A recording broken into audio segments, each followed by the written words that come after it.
So let's talk a little bit about hummingbirds. Well, you know what the big question this time of year is?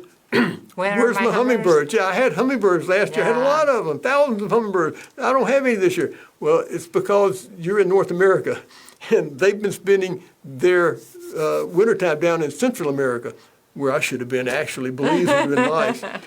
But they're moving in now. Yes. Here we are, early March. They're probably well into from the coast down in the Gulf of Mexico and moving north. So we're talking about the ruby throats, and of course in the west, they'll be coming up through Mexico across dry land. But the ruby throats will be crossing the Gulf of Mexico, hitting the south, and moving on up. And you can see charts, and you can look them up, and they'll show you about when they're going to be arriving. Typically, in my mind, I say don't worry about it until at least mid to late March. You may see one earlier. Especially if you live south, but most likely, if you're in the mid-area of the United States, you're probably looking at early April before you're likely to see one. Mid to late April, you should see quite a few more, and by May, you should have your normal group of hummingbirds around. They're establishing their nest, they're getting ready to breed. If you're in Canada, that'll be a little later, and they're going to leave a little earlier. Yeah, and we have a migration map. It's not as good as some of the ones we've shown before, but you can get an idea, like right through here, all this red.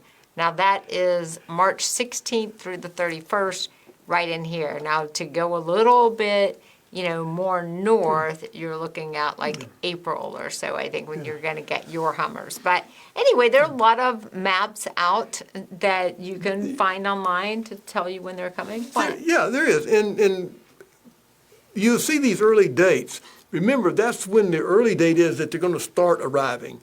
And their mission in life at this point in time is not to meander, and it's to get to the breeding ground. The males come in first. They're headed for a breeding ground to stake out their territory and wait for the females. They want to claim their territory. So they're not going to hang around your feeders. You may have 2 or 3 birds and never see them. They're going to tank up and move because they've got to get to where they're going. They are on the move. And it's going to be later in the year when the females start coming in, you'll start to see more birds. Then they're nesting. You won't see as many because they got other things to do. Yes. Then where you'll see most birds is after the young are out and flying. You're talking about June, July. Yeah. And so don't worry too much if you don't see a lot of birds until July and August. All the babies are out. Everybody starts moving south. And in the south, that's a treat because we see all the birds that were up north coming through. Yeah. And we'll see a lot more birds down here then. Hello, this is Richard Cole. I want to thank each of you for watching, and I want you to subscribe to our YouTube channel, and don't forget to share it.